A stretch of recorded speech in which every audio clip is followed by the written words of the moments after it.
Good afternoon. Police are set to provide an update today on the investigation into the shooting death of a Toronto rapper. 23-year-old Shakur Clark Sargent was gunned down in Scarborough last Monday. CTV's John Musselman has been following this story and joins us live with more. John. Well, hi, Nathan. We should get more information from Toronto Police around 1:30. We'll just show you some video. This shooting happened last Monday night, Kingston Road and Galloway Road area. Police say 23-year-old Shakur Sargent Clark was shot and killed near the building there. Our emergency crews did respond and provided CPR, but he did not survive. Now, police say that one suspect was arrested and charged in connection with this case. They were looking for a second suspect. Now, residents in the area and also on social media posts identified this man as a local rapper known as YTN Paco. Even Drake posted on his Instagram site about his killing. So we'll get an update at 1:30 this afternoon, try to find out what information police are releasing, and we'll have much more on this story on CTV News at 5 and at 6. Reporting live, I'm John Musselman. I'll send it back to you. Thank you, John. Thank you. No injuries have been reported following an early morning fire in East York. This was the second alarm. There was probably about 60 firefighters here at the height of the fire. Working all around, cutting holes in the roof, getting up inside and pulling the ceiling down, just checking for the extension. Flames broke out shortly after 5:30 a.m. at a sports bar in the area of O'Connor Drive and North Line Road. The fire has since been extinguished. The cause is under investigation. Still to come, Prime Minister Mark Carney is taking part in the 80th meeting of the United Nations General Assembly today. We'll have more on his trip to New York a little later in the newscast. But first, Ontario's health minister was in Brampton this morning announcing an expansion for primary care in the province. She outlined an investment of more than $250 million, which is meant to connect half a million people, more people rather, directly to doctors. Let's get to CTV's Beth Macdonell has been following this story. She joins us live with the details on this. Beth. Yeah, Michelle, the Ontario government has a $2.1 billion plan to connect everyone in Ontario to convenient primary care by 2029. And today the government says it's one step closer to making that happen. So what that means is the government is expanding the next call for proposals to create and expand the next 75 primary care teams. So communities across the province can now apply for funding, and these proposals submitted are based on the number of people without access to primary care in each place. Each new team will prioritize patients and those already on a wait list for a healthcare provider. A wait list the government says has decreased by 98,000 as of the start of this year. This brings us another step closer to connecting everyone in Ontario to a primary care clinician by 2029. In June, you may remember we announced a $235 million investment, which funded more than 130 new and expanded primary care teams to connect more than 300,000 people to primary care. And many of these teams are already accepting new patients. Investments like this not only strengthen our healthcare system, but also empower frontline workers and community partners who dedicate themselves every day to improving health outcomes across our province. The government expects to announce the next successful teams in the spring of 2026. Reporting live in Brampton, I'm Beth Macdonell. Nathan, back to you. Thank you, Beth. A new study finds Toronto has been falling far short of its housing target for this year. Researchers with the University of Ottawa compared housing starts across the first 6 months of 2025 with the same period over the past 4 years. They were down 58% in Toronto overall, while condo starts alone were down 80%. The report says in the first half of this year, the city was about 67% behind the goal set by the province. That's a shortfall of nearly 10,000 units. We needed to have another look at the data, bring it up to date because we've been dealing with lagging data, and then look forward. And so this report really pulls it all together. And it's bad, and it's getting worse. Like if you look at the sales forecast, for example, in high-rise, it's 89% condos. Low-rise, we're down to we're 70%. below where we should be. And to get back to that long-term average is going to take a lot. We can do it, but right now we've got a problem. The study says the slower pace of construction likely meant 10,000 fewer construction jobs in the city, part of a wider loss of an estimated 24,000 across the Golden Horseshoe. A note for commuters, there are some subway service disruptions to take note of this week. Trains will stop running between Ossington and St. George stations on Line 2 at midnight. This closure is to accommodate track work in the area. Shuttle buses will be running instead. The early closures will continue through to Friday, and there will also be limited service on Line 1 between Finch West and Shepherd West stations at 11 p.m. each night through Thursday. Passengers can expect delays of up to 15 minutes when traveling through the area. The Blue Jays have punched their ticket to the postseason. Ground ball to second. And the Blue Jays are going to the postseason. The Jays beat the Kansas City Royals 8-5 yesterday to snap a 4-game losing streak and secure themselves a playoff berth. The team celebrated in the clubhouse after the game. This is fun to celebrate. Let's go. Now the team will be focused on trying to win the American League East for the first time since 2015. The Jays have today off before beginning a series with the Boston Red Sox tomorrow. And more news in a moment, but just like it was raining there in that dressing room, it is wet today. We got quite a bit of rain yesterday evening and now into today. Certainly a soaker of a Monday. Let's bring in Lindsay Morris to see how much we're going to endure, Lindsay. Well, it's interesting, Michelle, because so much of September has been dry, relatively speaking. We've had 2 days of rain, one day at the beginning of the month and then yesterday. And now we're going to add to the tally today with some showers and some thunderstorms moving in right along the lakeshore of Lake Ontario from Etobicoke through Durham region. Still raining. We've got some pretty heavy rain and thunderstorms from Port Hope north into the Peterborough area, and another cluster of storms now making its way across southwestern Ontario. It is warm and humid today. Right now it feels like 27 in Toronto. Southerly winds, a little breezier the closer you get to the shoreline of Lake Ontario around the Golden Horseshoe and toward Lake Erie. 24 is our forecast high today, 24 degrees, feeling like 27. And a reminder, fall officially arrives in just a couple of hours. We'll take you through the forecast for the first few days of the new season coming up. For now, Michelle, I'll send it back to you. Thanks, Lindsay. Conservative leader Pierre Poilievre had a longer road back to the House of Commons this summer after losing the federal election and his seat in the spring. However, his political future is not guaranteed as he prepares for an upcoming leadership challenge. CTV's Jeremy Sharon has the details. The honourable leader of the opposition.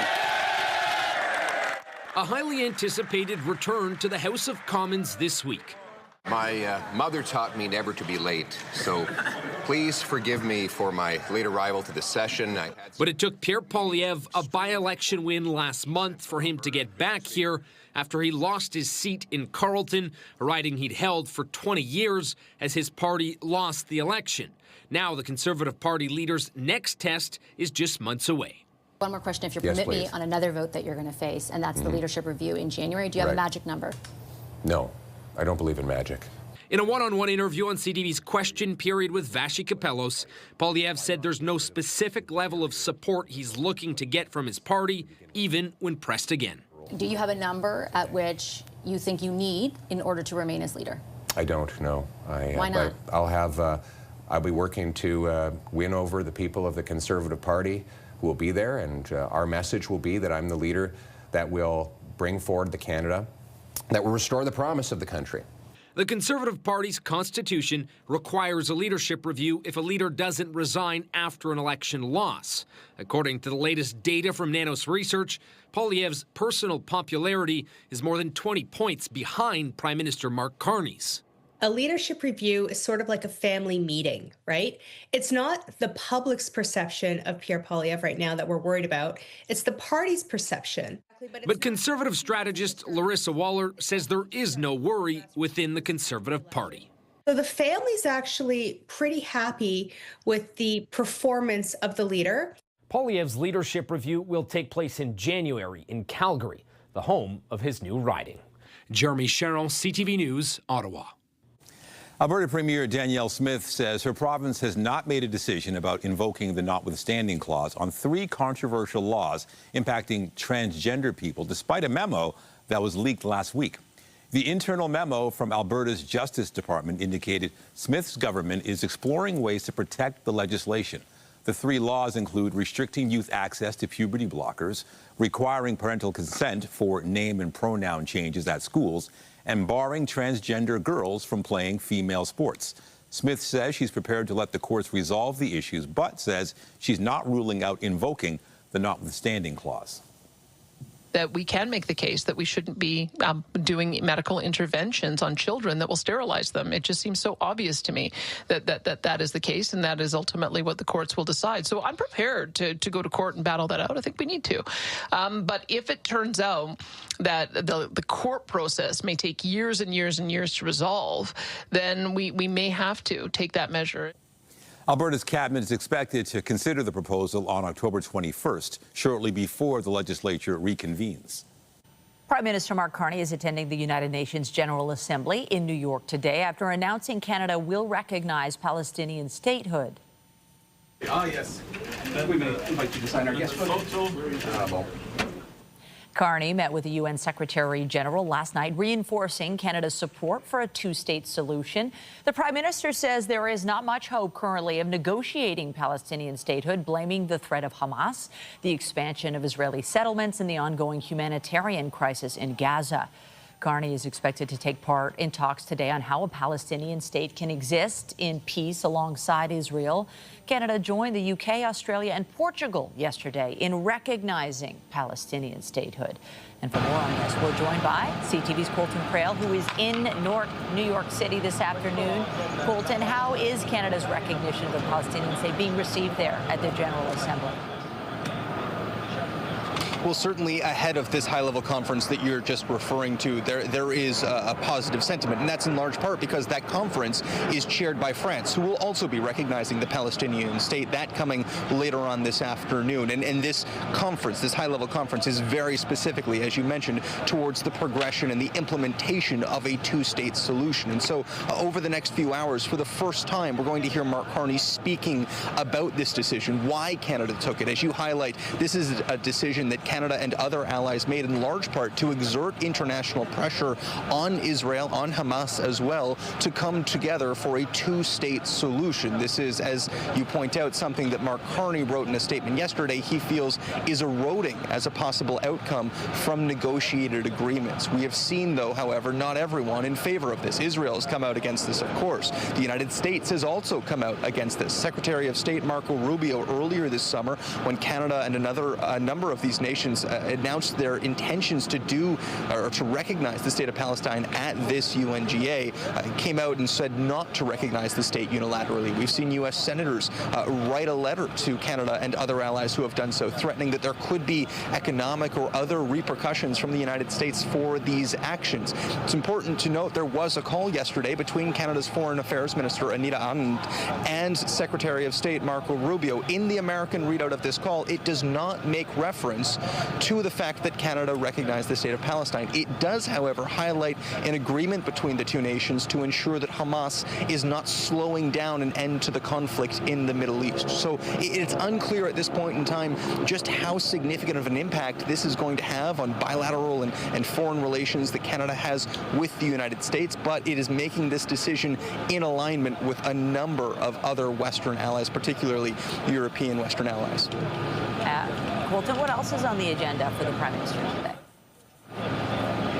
There is plenty on the agenda. In fact, in just moments, he's going to be speaking at the Council of Foreign Relations, the fireside chat that's supposed to cover Canada's foreign policy priorities and the global economic order. This is a big part of this UNGA. I mean, there are 4 key issues for Canada here at the UNGA. It's the state of Palestine, it's ensuring there's support for Ukraine, a focus on climate targets, and also the shifting global economy. We've heard Mark Carney talk about that a lot. Canada is not the only country with that focus. There are a lot of small small and middle powers here who have survived in a geopolitical world governed by organizations like the United Nations, like the World Trade Organization, that allow these smaller players to have perhaps outsized power on the world stage. But we have seen such a significant departure and a shift from that under Donald Trump's America. We're in the financial capital of the states right now. It is no longer all about a U.S. hegemonic economy focused on free, fair trade with other nations. It is much more bilateral. It is much more transactional.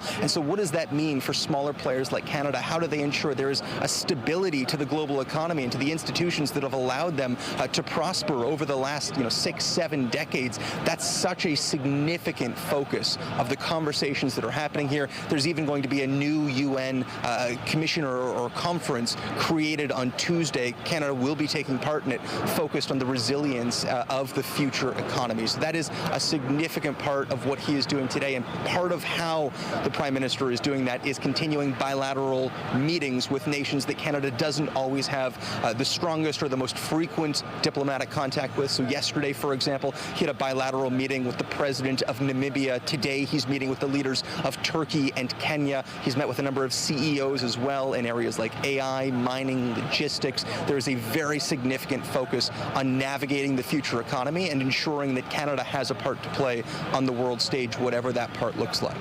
There is a lot to tackle. CTV's Colton Prale live for us at the UN General Assembly in New York City. Thank you. Anytime. A new report from the World Wildlife Fund says the future of Canada's wildlife is at risk.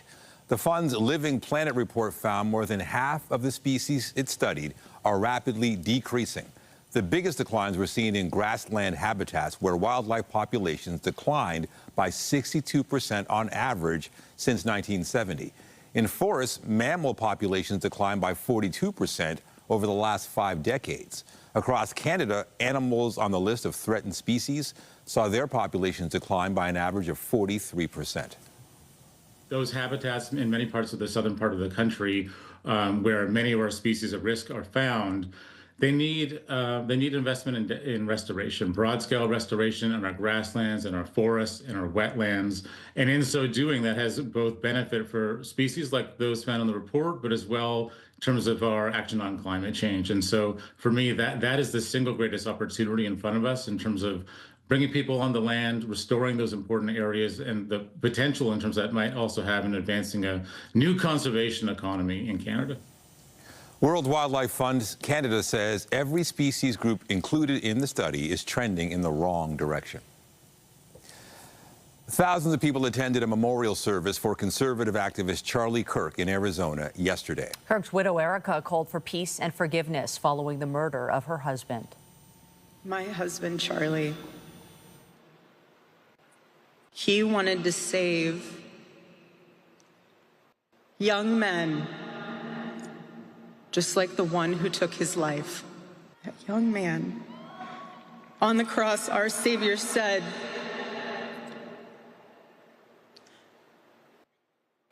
"Father, forgive them, for they not know what they do." That man, that young man, I forgive him. Supporters of Kirk filled State Farm Stadium as well as a nearby arena. Several influential figures from the American conservative movement, as well as members of the Trump administration, spoke at the event. U.S. President Donald Trump spoke for more than half an hour. On that terrible day, September 10th, 2025, our greatest evangelist for American liberty became immortal. He's a martyr now for American freedom. I know I speak for everyone here today when I say that none of us will ever forget Charlie Kirk. For millions of Americans, especially young people, it is agonizing and unthinkable to say goodbye to a patriot whose heart still had so much to give. Trump praised Kirk as a great American hero. He also credited him for playing a pivotal role in his 2024 election victory. Kirk's death has sparked heated discussion about political violence and free speech in the U.S. The Trump administration is expected to tie pregnant women's use of Tylenol to autism, going against medical guidelines which say the drug is safe. U.S. federal health officials have been reviewing previous research on the potential link. U.S. Health Secretary Robert F. Kennedy Jr. has argued America is experiencing an autistic epidemic, which he claims is fueled by environmental toxins. President Donald Trump previewed the announcement on Saturday, saying it would be one of the most important things his administration does. 85 years ago, Canadian pilots joined Allied forces to defend Britain from Germany in a significant win early in the Second World War. This weekend, Air Force troops across the country commemorated the Battle of Britain. CTV's Alison Bamford reports. A moment overhead to honor a pivotal battle fought in the skies above England. Royal Canadian Air Force and Armed Forces members commemorating the 85th anniversary of the Battle of Britain. Among those in uniform are pilots in training, motivated by those who flew before them. It's our history. It's why we do what we do. The 1940 Battle of Britain lasted 114 days. Allied forces defended the United Kingdom against Nazi Germany in the first battle ever fought almost exclusively in the air. Many of the Canadian pilots didn't have a choice but to learn on the fly. Back then, some of these young men only had 10 to 20 hours before they were sent off into battle. The Battle of Britain ended October 31st, 1940, but commemoration ceremonies like this one take place in September to mark a major turning point for the Allies. Hitler threw everything at us, and what they thought was easy pickings turned out to not be so much, and completely changed the mindset of the Germans once they lost. More than 100 Canadian pilots joined the fight. 23 of them lost their lives. Irishman John Paddy Hemingway was the last surviving Battle of Britain pilot. He died in March at the age of 105. They all left a legacy that these members say will be hard to forget. Ken Hawkes served in the Royal Canadian Air Force decades after the Battle of Britain. He wasn't a pilot, but he looked up to those who were. They reached out to us in so many ways. A legacy that will live on through the next generation of Air Force pilots. Alison Bamford, CTV News, Moose Jaw. Well, did you hear the rain and the thunderstorms last night? It had been a while since we had significant rain here in the city of Toronto. We picked up about 23 millimeters yesterday, so that brings our September tally of rainfall up a little bit, considering we had only had one other day of rain, and that was September the 4th. Take a look. Here's our tally so far, 42 millimeters, and yes, we will add more from today and probably over the next couple of days. I want to bring you up to speed on Tropical Storm Gabrielle. It is currently swirling to the east of Bermuda and is going to continue making its way out into the middle of the Atlantic and away from us here in North America. Technically, this Atlantic hurricane season continues to be quiet. We're going to bring it back to your local forecast and show you what's in store for the first week of fall after this break here on CTV News at noon. Stay with us.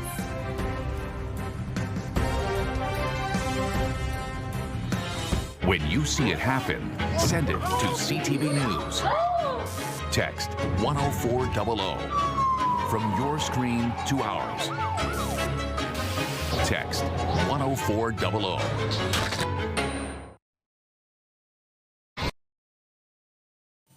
Well, we're coming off a great weekend where it still feels like summer, but summer is just about done. Well, this is it, 2 o'clock, right? So we still have the final hours of summer, and unfortunately, they've been drenched, which is, it's too bad. But I think if you look at the temperatures this week, that's kind of like, it could be a lot colder. This is our silver lining for anyone who's not quite ready for a dramatic change. Yes, it is going to be a more unsettled week. We've needed some rain, so I suppose we have to take that. But it's not going to be a sudden drop in temperature. It's still going to feel like summer for the next couple of days. In fact, it's quite humid today and will be for tomorrow. We're going to remain trending above seasonal temperature-wise right through next weekend. Weather is brought to you by the Presler Law Firm. Injury lawyers, you don't pay unless they win. Heavy rain last night and at times today as well. This is a little bit of time-lapse video captured from the CN Tower looking out toward the Toronto Islands. Yeah, that rain, it started coming down again. It's been a gray start to the week and, of course, to the day today. And we're looking at a few rounds of rain over the next 2 to 3 to 4 days here. So keep the umbrella handy. You're likely to need it on more than one occasion. Here's our current satellite and radar. We still have some wet weather impacting portions of the GTA, but for the most part, this is now moving eastward and will be less of a concern going forward the next couple of hours. But we're not completely in the clear. It's been a soggy start to the day for communities east of Georgian Bay, eastern Ontario now feeling the bulk of this. And some more thunderstorms are starting to make their way across southwestern Ontario, lightning associated with all of this active weather, in fact. So it's been a little bit stormy. And yes, a pattern change certainly, because we've been dealing with some pretty dry conditions through much of September. The only other day aside from last night that we had wet weather was September the 4th. And over the next 2 days here, we could pick up maybe 10 to 15 millimeters of rain. And additional rainfall is expected for Wednesday and into Thursday as well. We're just not taking the models quite that far yet. Here's later on today. So it looks like maybe another round of rain or thunderstorm activity. Your Tuesday could start off with some fog, but for the most part, dry. We might even get some sunny breaks, but then once again into the afternoon, some wet weather expected, some embedded thunderstorms too. And again, we're going to keep an eye on especially Thursday for some rain that could be steady and heavy at times. Let's talk about the temperature part of your story. Right now, it is 21 degrees in Toronto. It feels like 28. The seasonal average is now about 19 degrees, so you will notice that we are trending warmer than that most days. Today we're forecasting 24 degrees, feeling like 29. Your evening sports forecast might be a little unsettled or rained out. And of course, when thunder roars, you have to move indoors. So make sure you're keeping an eye on the sky and an ear out for thunder. Warm overnight tonight. 17 is our forecast low. And then here's tomorrow at a glance. 23 degrees, feeling like 28. Bit of sunshine at times early in the day, but that chance of showers and thunderstorms going to be there once again. It's a chance of wet weather on Wednesday and then some heavier rain for Thursday. As mentioned, notice the daytime highs remaining in the 20s. Overnight lows, not bad either. Double digits and teen temperatures right across the board. Looking ahead to next weekend, I like what I see. Highs of 24 and 23 degrees with brighter skies overall as well. That's the forecast for now. Michelle, over to you. Perfect timing. Thank you, Lindsay. Well, there's a shakeup at Queen's Park where the backbencher MPP bounced from the Progressive Conservative caucus. The Premier faced questions about Chris Scott's departure at a news conference in Prescott near Ottawa in the last hour. CTV's Queen's Park Bureau Chief Siobhan Morris has been keeping tabs on this developing story and joins us now live with the latest. Siobhan. Well, Nathan, the Premier said he'd only really learned about what happened with Chris Scott as he was in the parking lot right before that news conference. Here is what we do know. Now, Chris Scott was first elected to the provincial legislature back in February, representing Sault Ste. Marie. We heard from Sault Ste. Marie police in the last half hour or so that he was arrested by Toronto police yesterday with their help or based on an investigation out of Sault Ste. Marie. Exactly what he has been charged with, nobody is saying at this point. Sault Ste. Marie police say they're not releasing more to protect the privacy of any victims. We do know that the Chris Scott was asked to leave, remove from PC caucus quickly. He was an associate or parliamentary assistant to the Minister of Energy. This news conference by the Premier really took on a justice bent. He was asked about a recent tour of an encampment in Barrie that was dismantled over the weekend. The Premier used that moment to really talk about the need for reforms of the justice system at the federal level. Here's what he had to say. I'm done with the crime. The federal government has to get their butt moving on bail reform, Young Offenders Act, mandatory sentencing. I can tell you one thing. It's always the economy and healthcare. When we do our polling, crime is right beside it now. People are done with it. So we're going to clean that up. But the federal government has to change the criminal code. They have to stop dragging their feet and start moving on this. We want our communities back.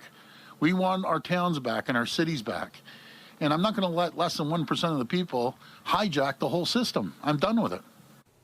The Premier Solicitor General has written to the federal government today to really underline that point. The federal government has promised new legislation some point over the fall session, but we don't know exactly when that's going to be announced. Reporting live from Queen's Park, I'm Siobhan Morris. Nathan and Michelle, back to you. Thank you, Siobhan. Still to come, can self-driving cars potentially help reduce congestion? We'll have those details when we come back.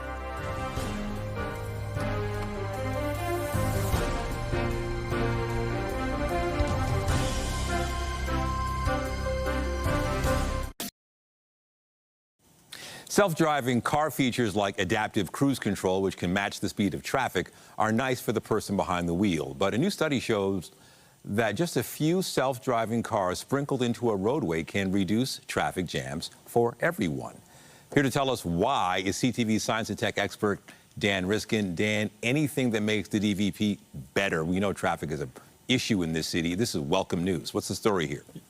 Absolutely. I really like this story. Basically, we know that we can reduce traffic jams if people are slowing down in advance of that jam. If they go as fast as they can until they get to the jam and then slam the brakes, it just makes the jam bigger. It's worse for the people behind them. If cars slow down as they approach because they know it's up ahead, it improves it and it makes the jam go away. And so those clumps that form when traffic's just really heavy in this city would be going away. So what this research shows is that if you have the cars on a network where they're sending information to each other and you tell the adaptive cruise control, hey, I know you've got open road in front of you, but instead of going the speed limit, go 5 under the speed limit for a little bit, and that's going to improve things. By doing that, it changes the patterns, not just for the cars that are doing it, but for all the cars that are behind that other vehicle that's slowed down a little bit. And so this is very promising technology. The real challenge right now, though, is when you're sitting in that car and it's not going as fast as the speed limit, you see that big gap in front of you, it's very tempting to just take over from the autopilot and say, I want to go faster. And so it's a question of how you're going to convince people to let the cruise control be the boss in those situations. Right. And what about tailgaters? I'm just kidding. Yeah, exactly. There isn't a cure for that just yet. Right. So Dan, let's turn from the highway to the sky. A new study shows the sun has been getting stronger every year since 2008. I would have thought the opposite. What's going on with our star?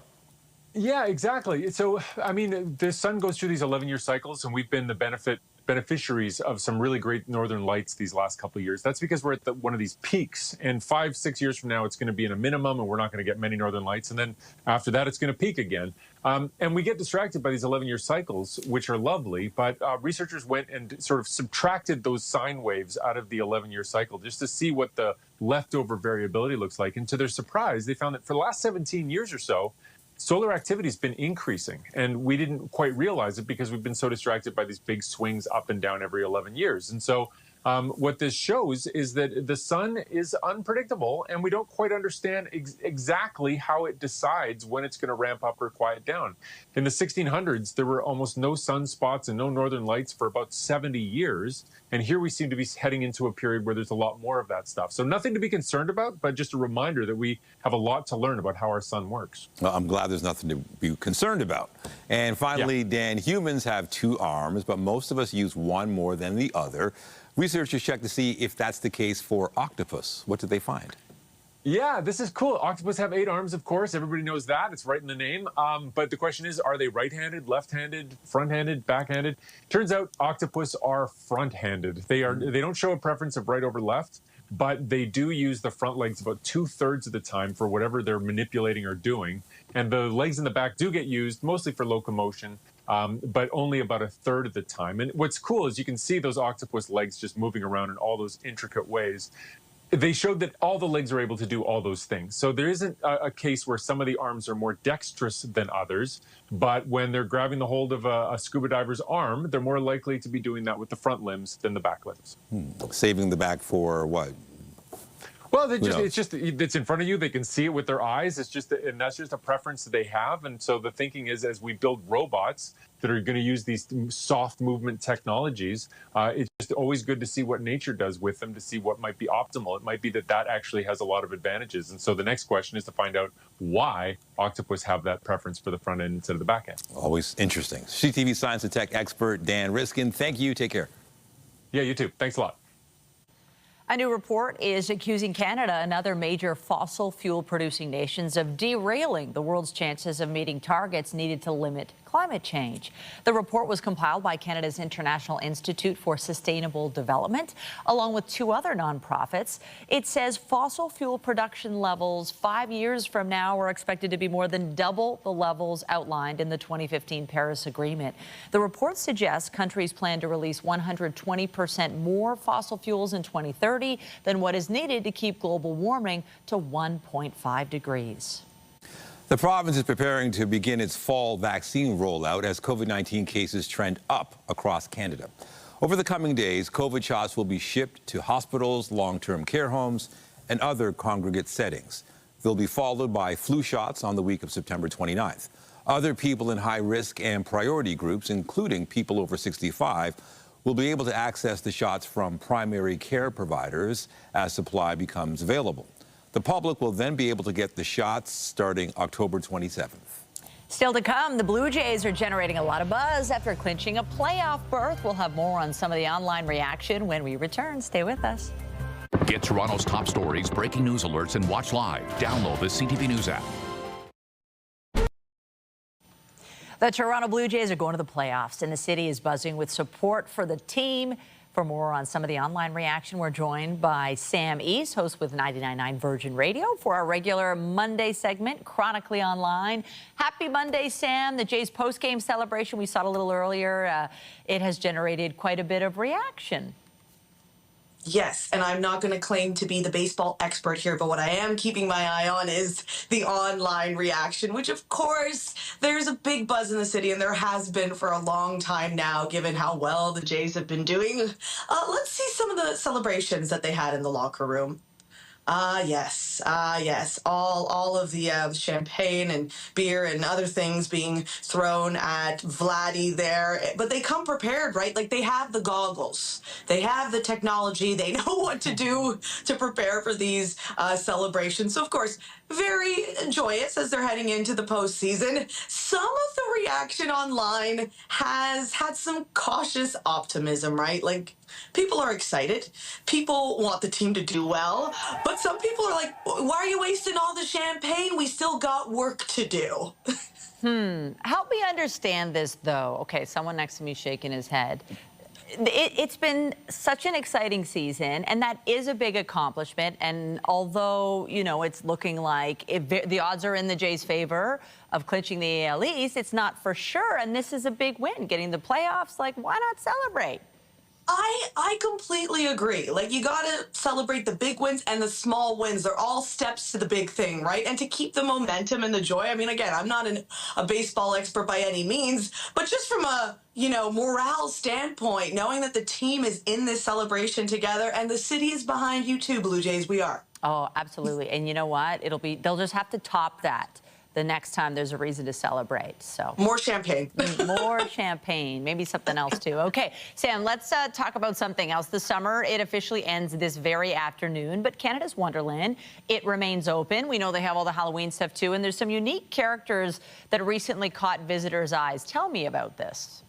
So, yeah, it's not about the rides or even the riders, but some special guests that have been making appearances that people have noticed online, both a raccoon and a groundhog. Okay, so first, here's the raccoon in the koi fish pond. That is quite literally, as you can see, hunting for fish. Some people in the comments on Reddit, you know, said this raccoon has lived such a lush and luxurious life in Toronto that it doesn't know how to fish. It doesn't look like it ever catches a fish.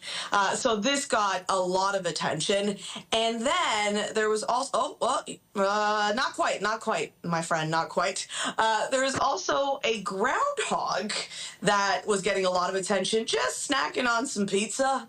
Ooh. Again, if you're just tuning in, this is all at Canada's Wonderland, where, yeah, people are on the roller coasters, but no, they've turned their phones to these moments that have now gone viral, and, yeah, getting a lot of attention. That slice of pizza, though, my friend, probably cost like $10, and he got it for free. Oh, my goodness. It's like Canada's Wonderland is suddenly an impromptu zoo. But if anybody who lives in Toronto, I mean, you would see these in your own backyard, but I think it sort of lives up to its name, Canada's Wonderland. That is our wildlife and another extra little attraction there, Sam. And also, so sort of Toronto-esque. Mm-hmm. Remember at TIFF, there was a pigeon that got some viral attention. It was on the red carpet at TIFF, and it was taking attention away from, you know, the big A-list celebrities that were on the carpet. So I just feel the animals stealing the spotlight feels very Toronto. Why not? Sam East, 99 Virgin Radio. You can catch our show weekdays from 2 to 5. Have a great show today, Sam. Take care. Thanks, Michelle. Well, the BlackNorth Initiative recently marked its 5th anniversary. The organization is working to support diversity, equity, and inclusion. CTV's Andrea Case has more on a recent fundraising gala.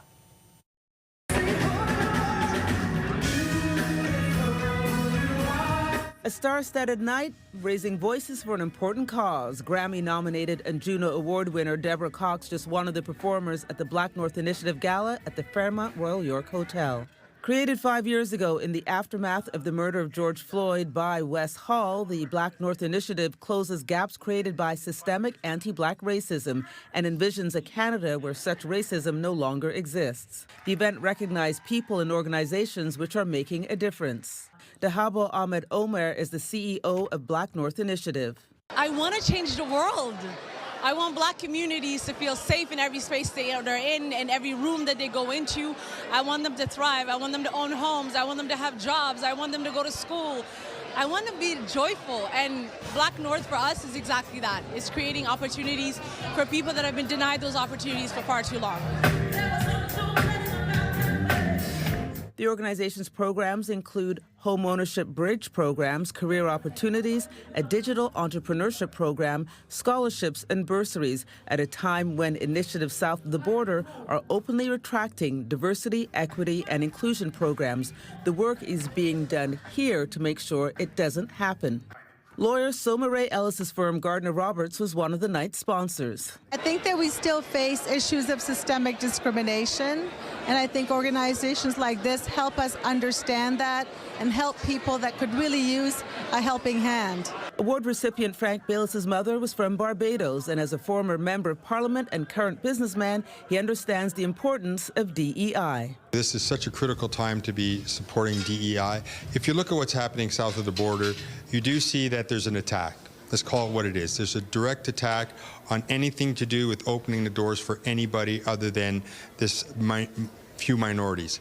And so if we don't stand up, if we don't make our voices heard, well then we're just like if we're in agreement with that, and that's not right.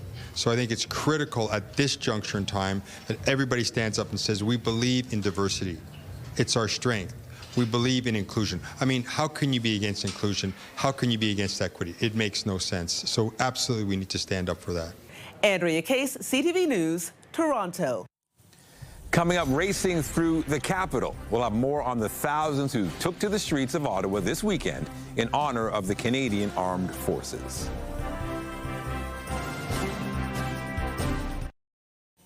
Thousands of people raced through the capital this weekend to honor members of the Canadian Armed Forces. CTV's Josh Morano has more on the mission behind the annual Army Run.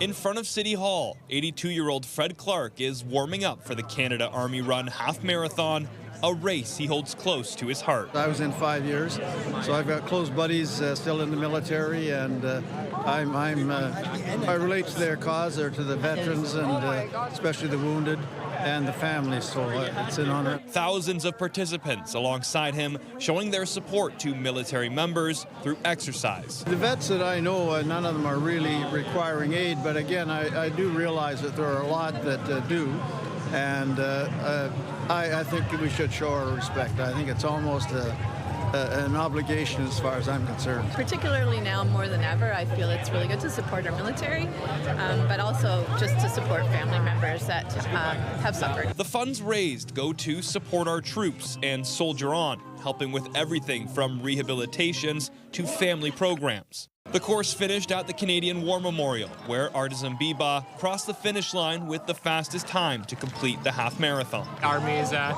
big part of our country. It's great to be a part of this cause. I've been running it last year, and I'll probably be running it many more times again in the future. It's directly impacting the lives of serving members and their families. So we thank everyone who registers is doing a part, whether it's showing support, fundraising, and coming out and cheering or volunteering. For Clark, he says it's not just about crossing the finish line, it's about showing support for the men and women who serve. For the Canadian Army to hang in, be bold, and we may be tested at some point in time, and I'm sure they're up to it, and we're proud of them. Josh Morano, CTV News.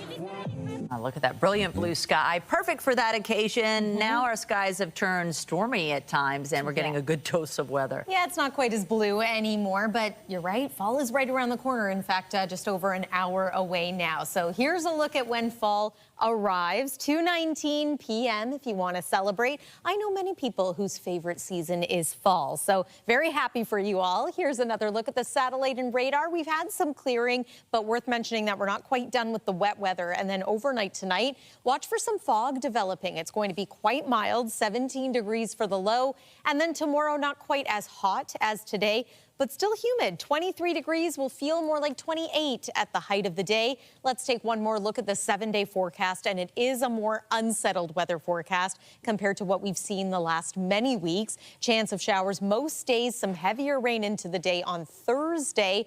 Looks like some brighter skies starting as early as Friday, and then the weekend looks pretty good. Notice how temperatures for highs remain in the 20s. Nathan and Michelle. All right, looks good. Thank you, Lindsay. And that is CTV News at noon. Remember, you can get Toronto's breaking news all day long on CP24 and at ctvnewstoronto.ca. For Lindsay Morrison and the whole team here, have a pleasant afternoon. I'm Michelle Dubé. And I'm Nathan Downer. Be sure to join us later for CTV News at 5 and 6. Have a great afternoon.